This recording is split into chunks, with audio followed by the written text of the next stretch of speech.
welcome everybody to the Beer Guys Radio Show. It is good to be here, and it's good to have you with us. I am Tim Dennis. Brian Hewitt, how the heck are you doing? I'm doing good. I'm doing good. How are you doing, Tim? I'm good, man. I'm good. And Mo Mike Nate, how are you? Well, happy to be here. Good, man. Good. And I am going to introduce our special guest this week. He's been, Thomas, I want to apologize to you because you did a show with this month or two ago and we had technical difficulties and it didn't make it. It didn't make, I emailed you. So we had the live show and it went, but our recorded audio was garbled. So the actual podcast didn't go out. So we had the live show. Thomas is like, oh, wow, I didn't know.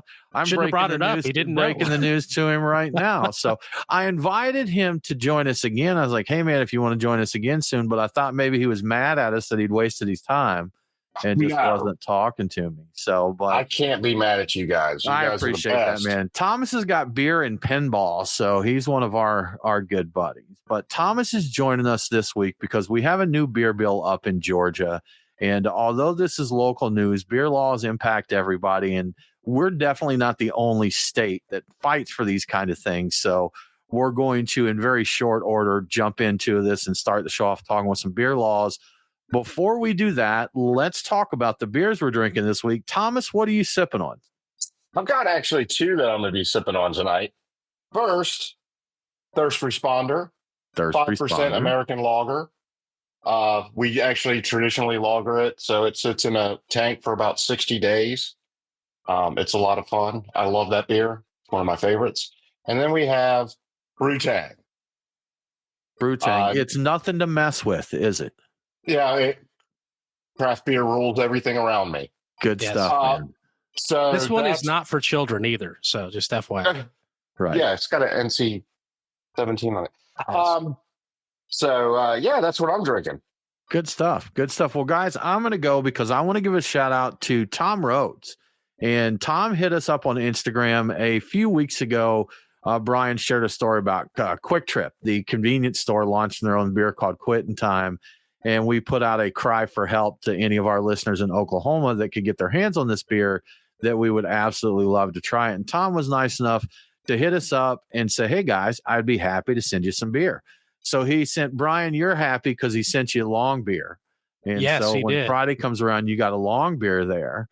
And then we've got, he sent us a 6-pack of cans of Quitting Time, which is a premium beer. And Brian, you mentioned the brewery earlier. Who did this one? Marshall Brewing in Tulsa, Oklahoma. Okay, very cool. And he also sent us a cream ale from, I am absolutely not going to say this name right, but Kokendorfer Brewing Company. And he'd heard us talk about our love for Jenny Cream. And he said he wanted to send this along as what he thought was a really good example of the style. So, Tom, you're the best. We've got to get by our office storage, and get some swag together. We got T-shirts and stuff there. We're going to send you a swag pack out soon. But thanks for thinking of us. Thanks for listening to the show. And thanks for sharing some beers with us. And Brian, related, that's my beer of the week, man. I'm sipping on Quitting Time right now. What are you drinking? I also had one, but that was my pregame. I was setting things up. I was drinking on that. It's a cream ale. It's a great beer. Really enjoyed that. Would definitely get more of it should it become more widely available. Not going to make Tom Rhodes ship us out, in on the regular. Just keep it, subscription. Yeah, that's too much to ask anybody. But so now I am working on a collaboration between Weldworks and Parish Brewing. I love me some Parish beers. I'm a fanboy these days. This one is Extra Bayou Juice, which is a hazy DIPA with Cascade, Citra, Eldorado, Mosaic, and Simcoe hops. And it's wonderful. It's great, as you would expect from, a New England IPA from either of those places. So together they're unstoppable. And after that, perhaps later after the show with the Patreon folks, I will be getting into a Three Taverns 11th anniversary barley wine, which is gasp. It's an American style barley wine. And I know illegal. I know that I've had this and I like it. I'm not angry at it. I do prefer the English style barley wines a little bit more, but I like this one. They did good work with it, and I will be drinking on that later. I think it's Mike Nate. What are you drinking? So I am drinking a phenomenal collaboration from WeldWorks and Parish Brewing Company called Extra Extra Bio Juice. I saw this drop, and I just always love these collaboration beers. I did not have a pregame beer that I could have, but perhaps in the after party show with our patron supporters, I'll break into this Three Taverns ninth anniversary barley wine, and I know, Gasp, that it is a little taboo to have an American barley wine, but I think there's an echo in here. Are you guys twinsying up? Did you guys coordinate? What are you wearing tonight? I don't know. What are you wearing? I put my stuff in first. There was nothing there in the list of beers being consumed before. Yeah. So I'm not the echo here. I'm the original sound. And related to our beers of the week, we want to give a shout out to our friends at Three Taverns who are opening their third tavern. And it's always been kind of a joke here in Atlanta area, where's the third tavern? They have 2 locations right now, but we've got a place here that's what do they call them, Brian? The Ponce City Market. There's a fancy term food halls for them, but it's it's like a food. They just call it a food hall, but it's got retail and all that, multi-use kind of space. But they're opening, and very exciting. They're adding a distillery to this location, so it's going to be food, beer, and distillery. So exciting to hear that news coming. Looking forward to checking that out for sure. Fall 2025 apparently. Fall 2025. So everything goes to plan. Let's see how that goes, man. He's done it before, so he knows what he's getting into. Spring 2026, whatever. Yeah, exactly. Well, y'all, the Thomas, again, thanks for taking some time to join us. I know this is a topic that's very, very close to you, very important to you, but we have a beer bill up in Georgia this year, SB 122. And the short of it is that Georgia's brewers currently, any beer that goes out to market that leaves your brewery for sale anywhere else has to go through a distributor. You cannot distribute any of your beer, even if it's a bar right across the street. We did win, I think, back in 2017, 2018. We had a couple of beer bills, SB 63, SB 85, that did at least give you guys the right to do a little direct sales from your breweries, and there was a big brewery boom in Georgia after that passed. It definitely encouraged more businesses to open and created some jobs there. But now things still aren't where they need to be, Thomas. And we're fighting to get this done. So I'm going to turn this over to you because I know you're much more intimate with this than we are. But fill us in on this, please. So, SB 122, there were 4 points to it that everybody was looking at. It hit home pretty hard on me. Not only that I had to close one of my locations this year, that really wasn't it, but 2 of my really good friends this last month have had to close their breweries. And one of them was, one of probably the 6th or 7th craft brewery in the state. And to see that happen so quickly, and Thomas, can I get you to lean toward your mic just a little bit more, sir, so we get better sound from you there? Yes, sir. Is that better? Yes, Sorry. Sir. Thank you.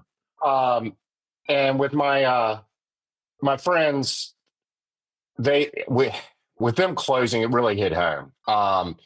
And so it's one of those things I was like, it is my business, but it's also the people that I care about. And so the 4 things that we were going for, now we're down to 3 because we got, I don't know if you know how legislation works. We kind of send it to some people and then a representative will sponsor it. Can you tell I'm Italian? So they give us feedback and say, okay, you have a better chance if you do it this way. So the 4 points that we were looking at were self-distro, meaning I would be able to take my beers and sell them directly to a retailer, may it be a bar, a restaurant, a package store, a grocery store, whatever. The second one was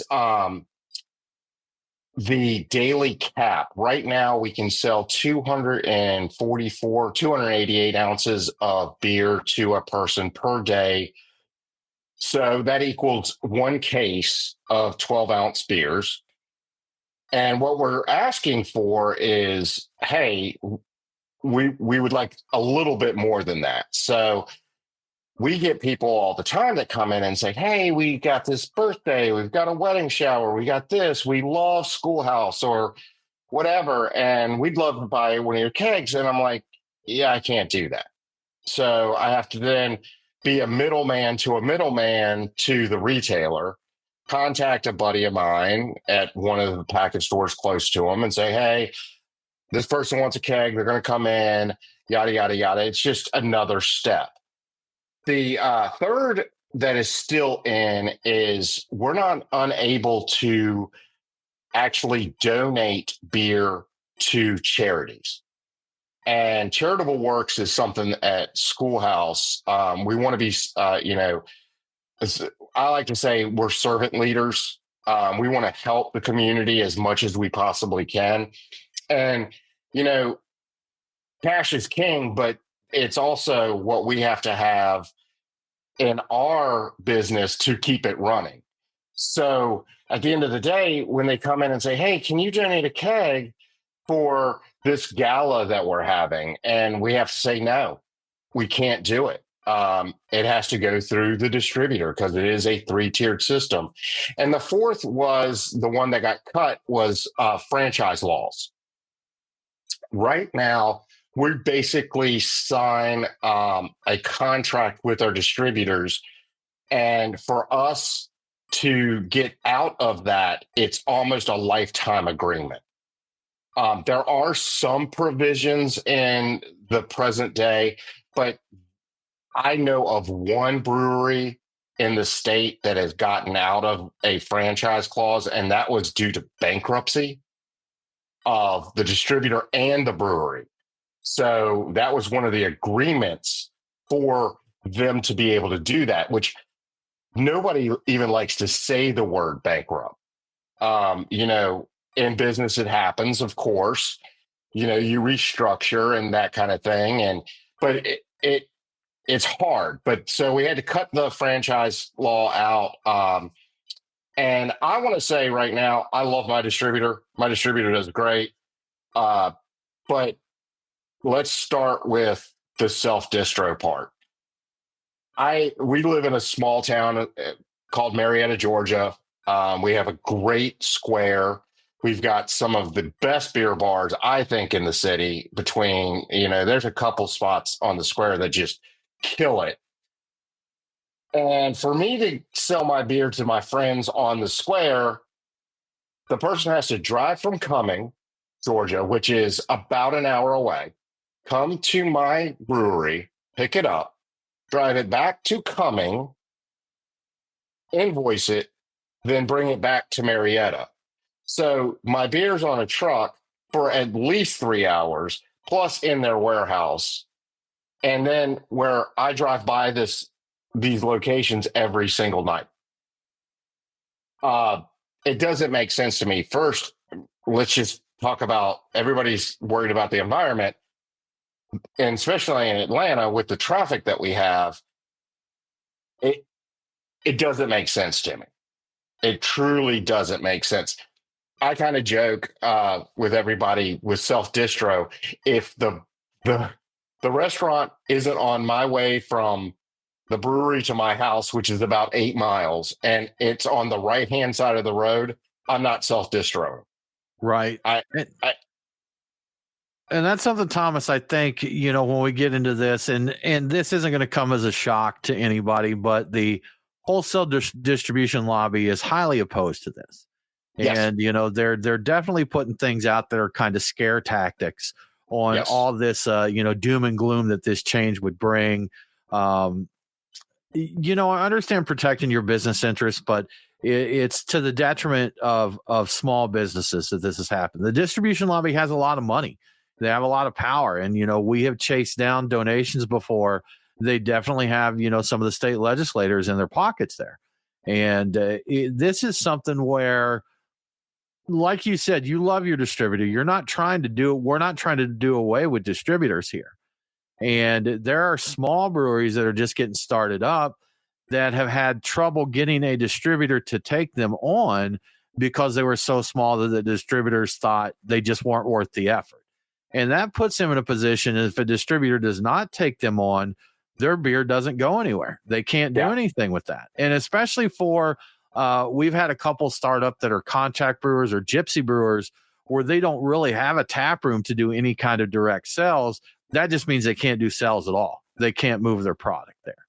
And to that point, I've been in this game for so long now. There's so many breweries that are opening up. I used to teach at Kennesaw State University, a brewing class. And a lot of these, I call them kids, but these new breweries are being opened up. These guys took my class. So they come to me and ask questions. And it's like, how do I get into distribution? And I'm like, well, good luck right now, because there's so many, to Tim's point, is there's so many distributors that are saying, no, we don't want to take on anybody else. I was lucky that we had basically all the distributors wanting us. And, I had a couple points that were non-negotiable. And going back to, I love my distributor. I said, I don't want to franchise. I don't want to be franchised. If you don't like my beer, you can cut me. If you're not doing what I need you to do, I can cut you. And we came to that agreement that, business is business. And if you don't want to do it, but that's not how this works with these bigger guys. We're talking billionaires that we're fighting. A lot of people don't know that one of the distributors in Georgia has one of the largest indoor Hollywood movie studios sitting on their property that they own. The Avengers were shot there. The Marvel Avengers movies were shot there. We're dealing with millionaires and billionaires where we're as brewers are hundredaires. Thomas, we went to visit one of the distributors one time, and I'm going to say this. I don't mean this in any way to slight them. They were very, very welcoming to us. Very nice. They showed us around and that. But this place was decorated like a 5-star hotel. They had a big education room, meeting room in that. And there were several bars throughout the place that were appointed very well. They weren't strapped for cash is the basic point there. And again, we're not, and Brian, I'll get you. I see you got something to say there, but I just want to say, to make it perfectly clear, there's no hate to the distributors themselves in this. And, there have been some situations where certain distributors, years ago, there was a situation where Clown Shoes Brewing, who's an out-of-state brewery, their distributor decided they didn't want to distribute beer anymore. They were going with wine and liquor. And they're like, hey, we're not going to do this anymore. And they're like, okay, well, release this so we can go to another distributor. And they said no. And that's totally fine. They could do that. They can have the contract and not distribute their beer and still not let them go somewhere else. There's also a case where a brewery made an agreement with the distributor to buy like a batch of beer, like a 40-barrel batch of beer at a certain price. Once that beer was brewed and ready to go, they're like, nah, we can only take 20 barrels and we're only taking it at this amount, So, and they can do that. So those are a couple of the things. There are challenges that unfortunately some people take advantage of to the brewers, especially the smaller brewers. Yeah, So, but Brian, you were going to say, sir? I was going to ask something. You made a comment earlier, Thomas, and it made me think about something that had not crossed my mind before. If you, in the current scheme, if you want to donate a beer to charity, do you have to pay the distributor their cut in order to donate it? Do they have to make some money off of that? Because if that's the case, that is the sleaziest thing I've ever heard in my life. So I just want to highlight that. It depends on who it is, believe it or not. I've had to pay a delivery charge before to, so I would have to pay, $50, $60, which people don't understand.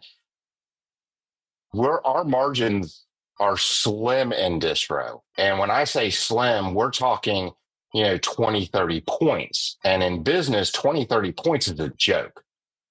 Nobody would get into a business where unless you were selling widgets at $1 and you were selling 1 billion of them a day. The word distribution and a distributor is what it's meant to do is if you are unable to deliver a product because it is a distance that you can't get to, that's what you use it for.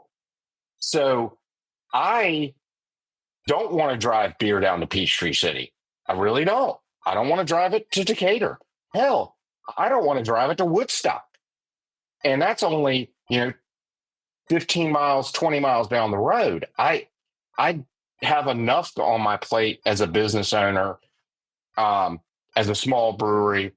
I want to be in partners with somebody who's a professional and can do that. But at the end of the day, I also want to be able to choose if I want to do that because it's my business.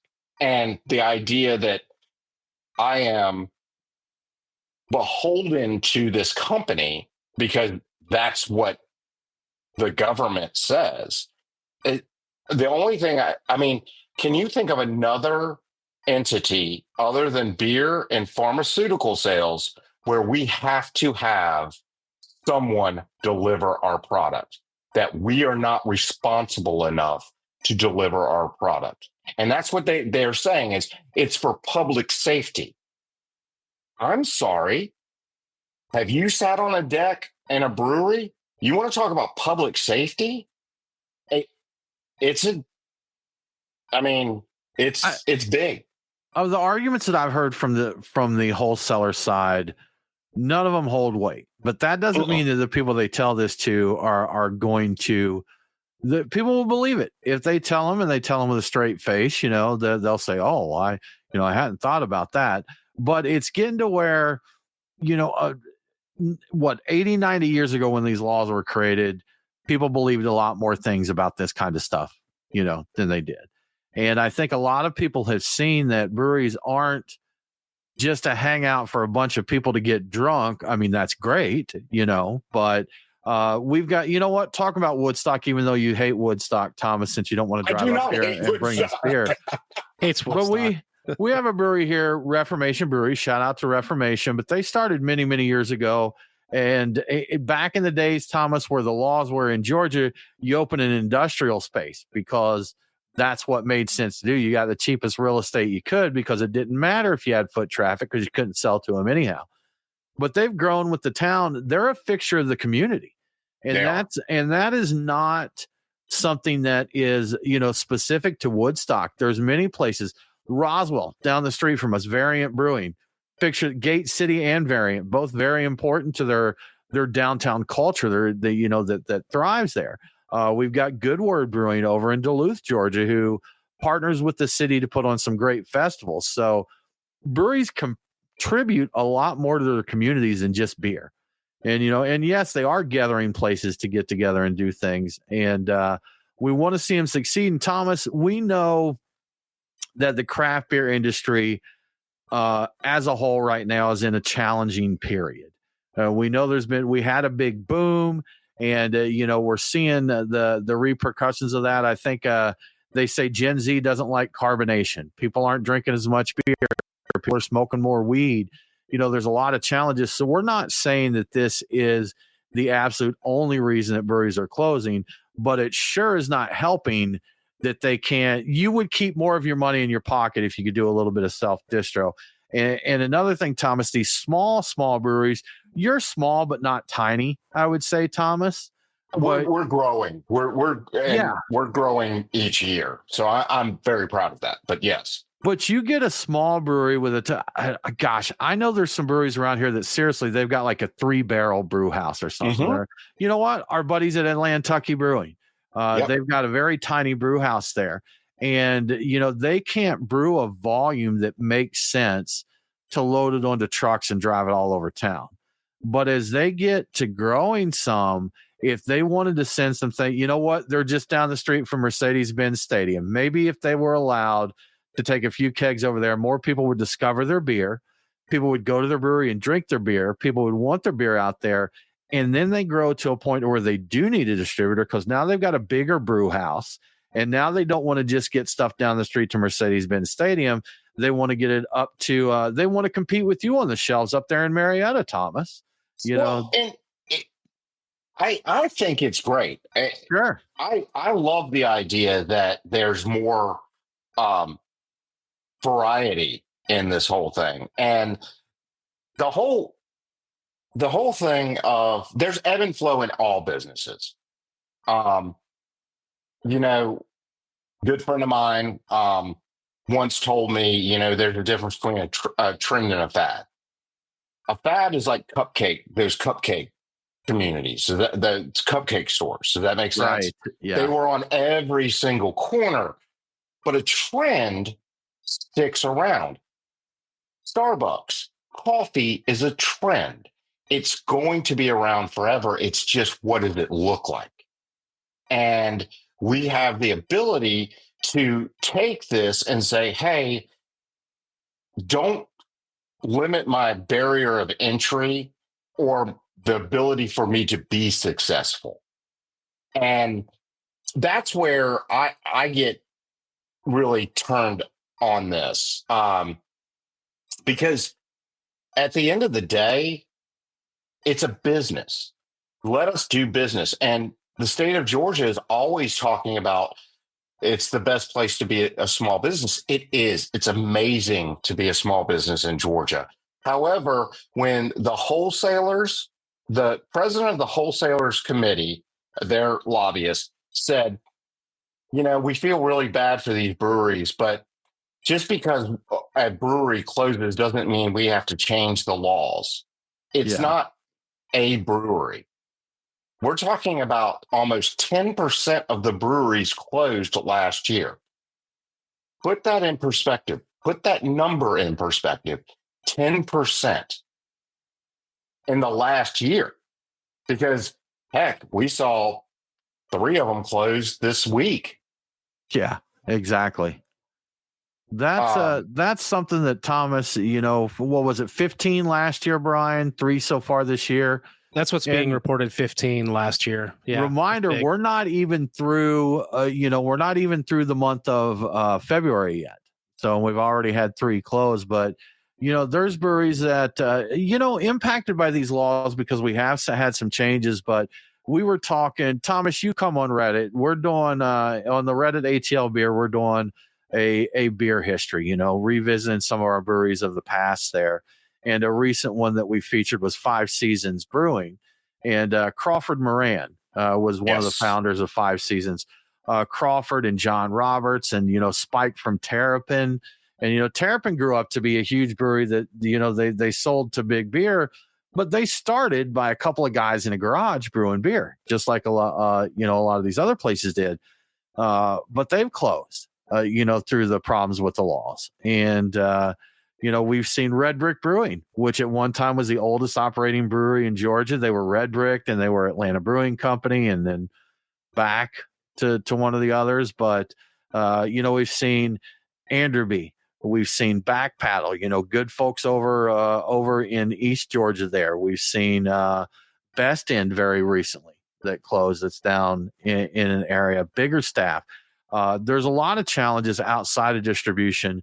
And I think that's something that the distributors like to focus on and say, well, it's not this. It's not this. They can't blame this on us. Well, it's not everything that's contributing to it, but it sure doesn't hurt to make that better. And like you said, remove one of the barriers there. Make it a little bit easier. If you're taking 5 or 10% or whatever of the money made off of the product every single time, all the time, they're like, well, you should have done better. You should have made more money. I'm like, or maybe you should get out of the way. Why are you even there? If they could have survived without you and gotten by, then it's ridiculous and heartless. and I'm still stuck on the fact that you have to pay them for charity beers. But I'll get beyond that eventually. But Well, you Brian's shouldn't. still mad about that. I'm angry about that. I'm like, they are collecting money off of a charity beer. Shame on Yes. you. There's shame on you. Everything else you say is irrelevant. You're just horrible. Well, Anyway. so here's, I'm really, it's not just self-distro. I want everybody to understand.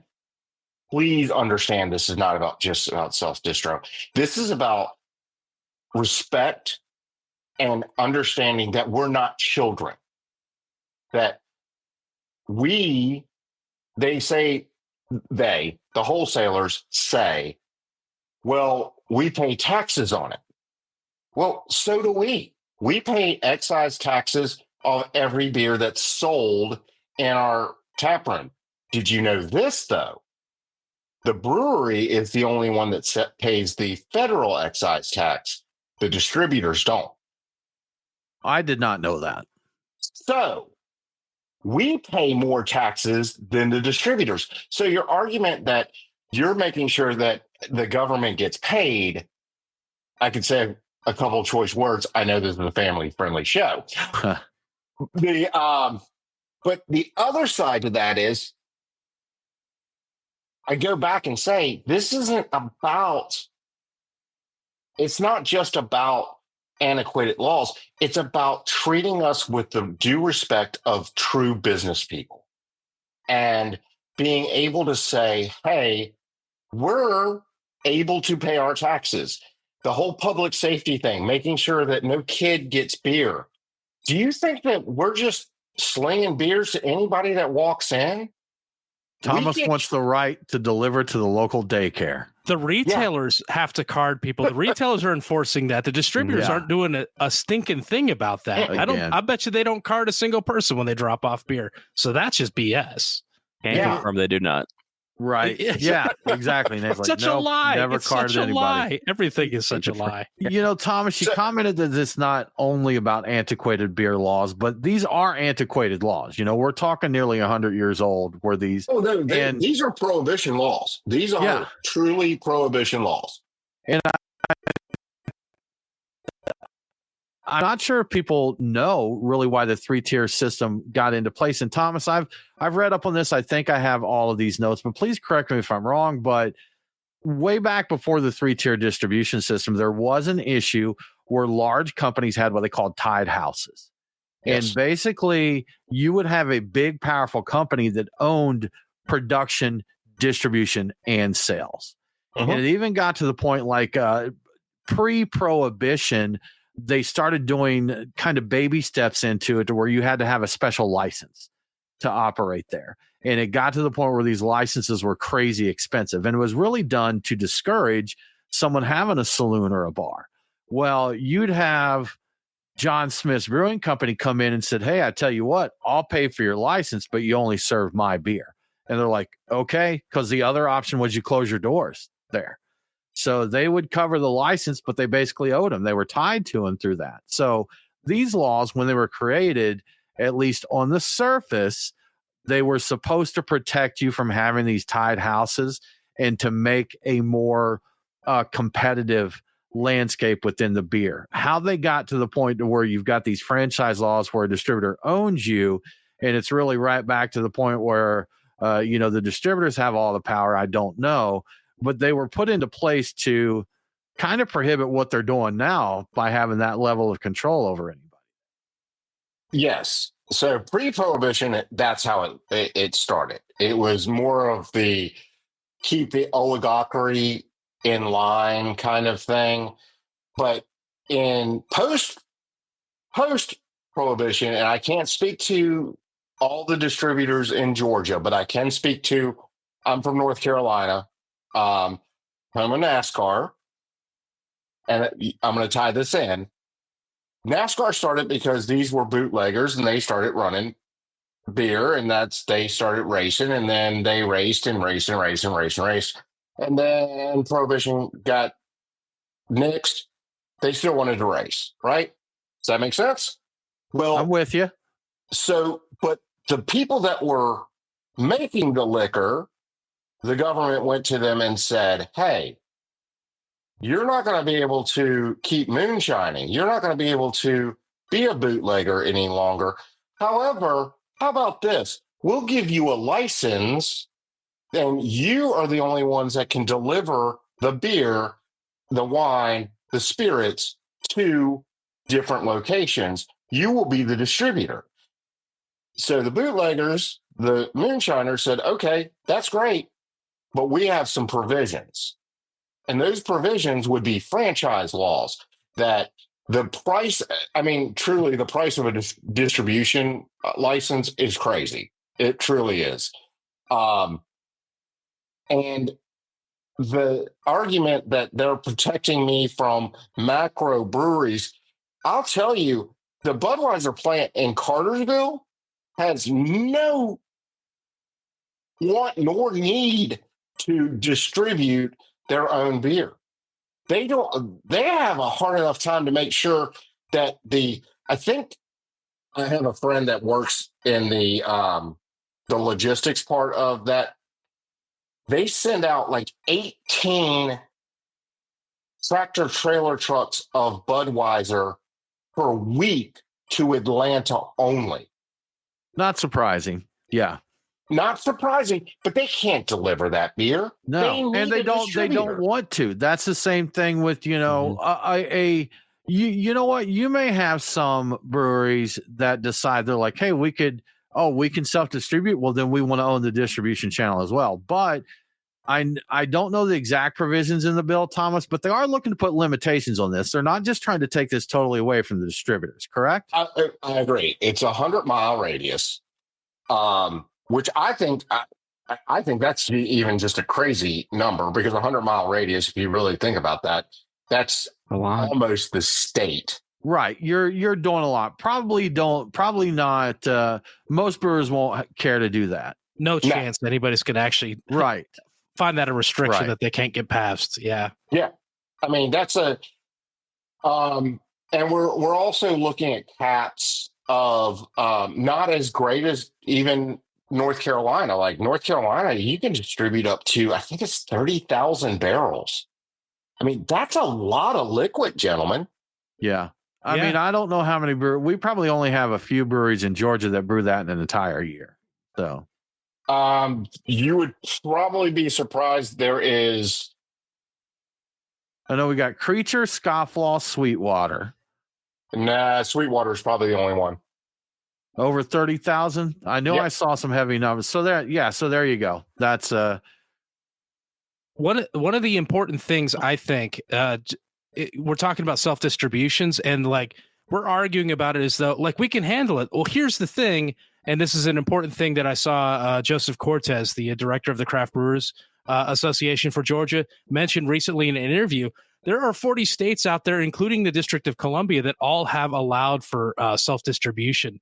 And the distributors are doing fine in those states. The kids aren't, getting alcohol poisoning and dying in the streets like randomly. And no, this is an established thing that works in 40 other states and the District of Columbia. So this is a thing that we can handle as human beings here in the U.S. That's one of those things where the distributor's like, well, this isn't right. This will never work. And it's like, well, I don't know how they figured it out in the other 40 states then. Yeah, seriously. It's like, someone's figured out how to make it work. Guys, we need to take a quick break and thank our sponsor. Brian, let's give a shout out to our friends at Truck and Tap. Yes. So our first fall spring has come and gone in Georgia, and with it, my desire for tiki drinks has disappeared. So this week I'm heading over to Truck and Tap. I'm looking for some good winter beers. And they have plenty to choose from because they always do. Heck, they're even posting about it being stout season on social media, so they're ready. So without any further ado, here are my beer picks for this week. At Truck and Tap Woodstock, I'm going with Pontoon's King Otter. It's a bourbon barrel-aged stout with vanilla beans, maple, and toasted coconut that pushes the state's ABV limits of 13.9%. It's totally technically legal. I'm getting warm just thinking about it, and also possibly getting a cavity. At the Duluth location, I'm getting Allagash Triple because it's hard to beat a good Belgian triple, and Allagash is going to nail it. This strong golden ale with notes of banana and honey clocks it at a warm 9% ABV. You'll be warm the whole evening after that. At Truck and Tap Alpharetta, I'm switching things up. This is going to be, I'm going off the script here. My pick is Magnanimous's Whistle Down. It's a 5% ESB. And it's because I can't not try an ESB when I see one on tap, because I have a lot of love for the style. They say it has a nutty, toasty, and caramel notes, which sounds great to me. And heck, when I'm done with that, afterwards, I can always spring for a spicy pour of Oaxaca Chaca, which is also on tap there. And finally, at the Lawrenceville location, I'm going with Untitled Arts Dark Chocolate Truffle. It's a rich imperial stout with cocoa notes and subtle roastiness, and it has plenty of ABVs to keep you warm. I think it's around 10. I'm not 100% sure. I didn't write it down, but there's no need to fear the cold at Truck and Tap. Between the big warm stouts and the warm hospitality and the actual indoor heating, you'll be plenty cozy. And you know what else is hot? The food from the day's food truck. And you're going to want a little of that after you sip on some of those stouts. So for all the details about beer, food trucks, events, and more, check out truckandtap.com. And thank you to Truck and Tap for your continued warm support. Thank you, Truck and Tap. We appreciate you. So, guys, Nate got us some stats here talking about breweries. So, Thomas, yeah, you may be surprised here. Creature, Sweetwater, and Scofflaw are over the 30,000 barrels. You got Sweetwater at two something here. My screen's blocked. 227. Creature at 63,000. Scofflaw at 56,000. And New Realm is chasing that number at 26,000. But you look at that jump from the top three down from there. New Realm's not a small brewery either. They do a lot of distribution. So, that's a lot of beer. They do. And one of the things that I can say, Carrie and Mitch are really good friends of mine over there. And they, as a brew pub, they almost had to close their doors in the last month of the year.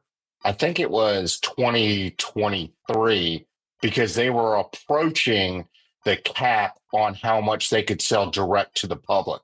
I remember that. I remember talking about that. Right. That could you imagine the biggest month of everybody's year, the one that truly gets you through January and February as a business person in this business, and you had to close it down because there was state government saying you're selling too much. Too much. It's not good for the children.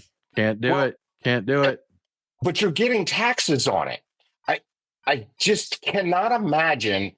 I'm actually going to do this hopefully next week, as I'm going to do a man on the street video and go up to people and say, hey, what do you think if the government said I could only sell you 100 of a product that you wanted, but you really wanted 1,000 of the products, and then explain the law to like them. What? Yeah. What? I can't give my product to a charity because charities are bad. What's your product? Cocaine. That's right. Yeah. Oh wait, no. Close enough. Some people. Thomas, so the SB 122 here in Georgia this year, we're fighting for a few changes. One of them being the right to do a little bit of self-distribution, not try to kill the distributors. The right to donate your beer to charitable events. It's for a good cause, y'all. It's not going to hurt anybody to donate a little bit of beer there. And then did you say, Thomas, is lifting the to-go sales cap? Is that still in there, or was that the piece? Yeah, the cap is still we still have the cap as part of this, but it's the franchise. The daily law. sales. The daily sales is still in the bill. The franchise clause has been removed, and I get it. I don't get it. I don't. It sounds ridiculous to me. It just doesn't make any sense at all. It doesn't make a lick of sense at all. I know that there has to be negotiations with these kind of things, but that's ridiculous if they leave the franchise law the way it is. But follow the money. Not making laws. Thomas, what can people who love craft beer, what in the world can we do to impact this law? Getting this to be a law. So first, believe it or not, it's not contacting our legislator right now. we've got a couple things going on in the legislation. Tort reform is one of them, and it's the biggest thing in the state right now. I don't know if you guys follow any of the state laws or anything like that, but tort reform for medical malpractice, that kind of thing, that bandwidth is so big right now. So we will let you know when to bombard the legislators. But the one thing that we all need to do is, if you know a councilman, a mayor, a person at the Chamber of Commerce, any business organization that has a lobby, start reaching out to them. We're calling this the grass top movement, not the grassroots movement. Grassroots is when I'm calling you guys and saying, hey, contact everybody. And trust me, everybody's going to know when I say that, because I will let everybody know when to contact. But what we really need to do is start local and hitting, like I said, your councilmen that have the ear to their buddy who's in the legislature, and they have a little bit more pull, believe it or not, than we do. So start there, start talking to other businesses, start just let everybody know. The other thing you can do is on your social media feed, if you follow a brewery or if you follow anybody in this business, like their posts, comment on their posts, forward their posts. It will get all, believe it or not, the algorithm will then start throwing, when we start talking about this and making TikTok, making reels and all that, it will reach out to more people.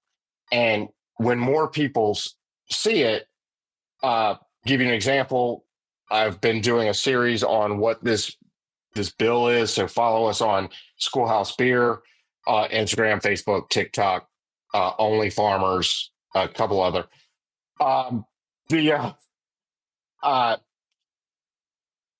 If you've almost 70% of the people who have watched these videos that I've made are non-followers of Schoolhouse Beer.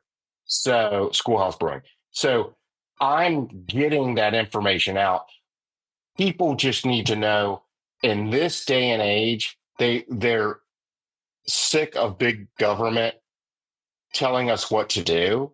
And I'm not trying to get political here. I know this is a political commentary, but everybody's talking about they're sick of big government getting in their way. 70 cents from every dollar that you spend in a brewery goes back to your local community. So keep the money local. So Thomas, we want to reach out to our local authorities. We want to reach out to our local businesses. We want to follow social media, like and share those posts. Awareness is a thing right now. So that's it. Georgia SB 122, we're trying to improve the beer laws, make things easier for Thomas so people can keep coming to his brewery, drinking beer and playing some pinball and having a good time. So good stuff there, Thomas. Appreciate sharing. And Brian, I think we have a couple other things we're going to cover here, some interesting news, but we've got politics, big thing, man, big thing. And I know we have the power of beer behind us, but in Germany, there's actually a city that's trying to get voters in with beer. Oh, yeah. So free beer and non-alcoholic drinks were offered to early voters in the German city of, I'm going to say this word, I'm not sure if I'm saying it right, but Duisburg. They limited the offer to an area of the city that had low voter turnout in the past, which is smart, but they weren't actually handing you a pint when you walked in with your ballot. They gave you a voucher if you voted by 2 p.m. local time as an early voter, which you could then use at a nearby beer cart to get a beer. It's too early at this point to know if how effective the strategy was, because it happened like last weekend, I think, or maybe the weekend before last. But it's being reported that 80 people showed up in the first hour to take advantage of the free beer offer. And from the sound of it, that was a big turnout for this particular area of Duisburg.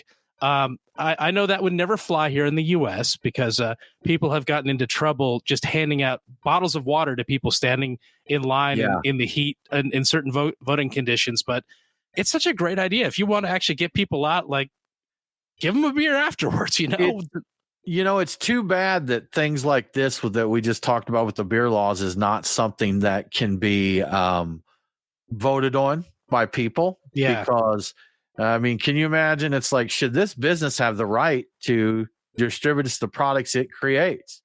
And they're like, why do we even need to vote on this?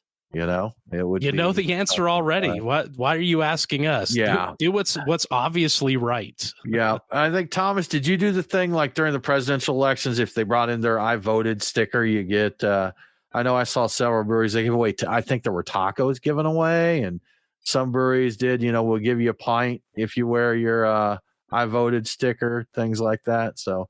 Maybe not encouraging them to vote on the front end, but a little rewarding them after the fact for doing it. There's nothing wrong with that because you're not at that point. They've already casted their vote. You're not pressuring them one side or the other. They're just going to show up with their sticker.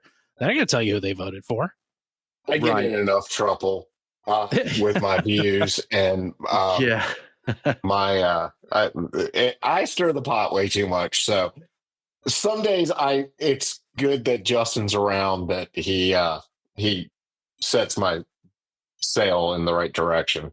Checking and balancing. Gotta have those. Somebody has to. Good stuff, man. Brian, what final story would you like to have for the show? I'm thinking the direction Tim was going is an interesting story we have about PETA being in hot water about making some health claims.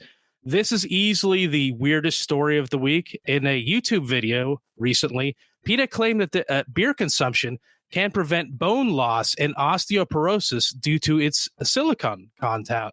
And in moderation, they say, this is a quote from the actual video, in moderation, beer is healthier than cow's milk, unquote. And again, I'm not making this claim. That's them saying it. I don't want to get in trouble, too. Of course, medical experts are calling the ad a dangerous misrepresentation of the facts. Apparently, that Parish beer is catching up with me. And they emphasize that alcohol is actually a risk factor for osteoporosis.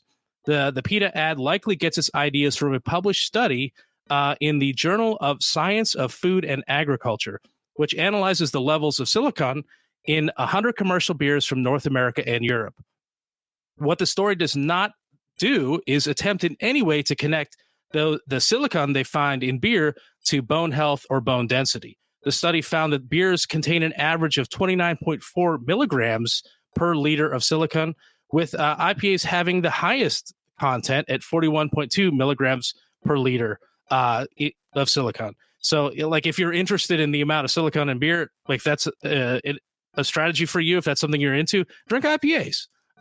While it's possible that there is some positive connection between silicon and beer and bone health, at the moment there is no study that I'm aware of that anybody talked about illustrating such a connection. So experts recommend that if you are looking to up the silicon in your diet, you should focus on getting it from whole grains and vegetables instead of beer. And as I am only a doctor of intoxicology, I'm not qualified to make a recommendation one way or the other. So I would recommend you do what the experts tell you and eat your grains and eat your vegetables. I think that's the smart approach here. So I think Pete is right. You think they're right? You know what? I'm not going to make that claim. I don't want to get in trouble. Like I think that claiming the beer is better for you than cow's milk is a bit scary. So yeah, that's a little But anyway, I think that about wraps it up for us. We are at time at this point, and want to thank you for listening. Thank you, Thomas, for joining us and filling us in on SB 122, I believe it was. And we look forward to talking to you again next week. And always remember to drink your local beers, man. Cheers. Cheers. Cheers.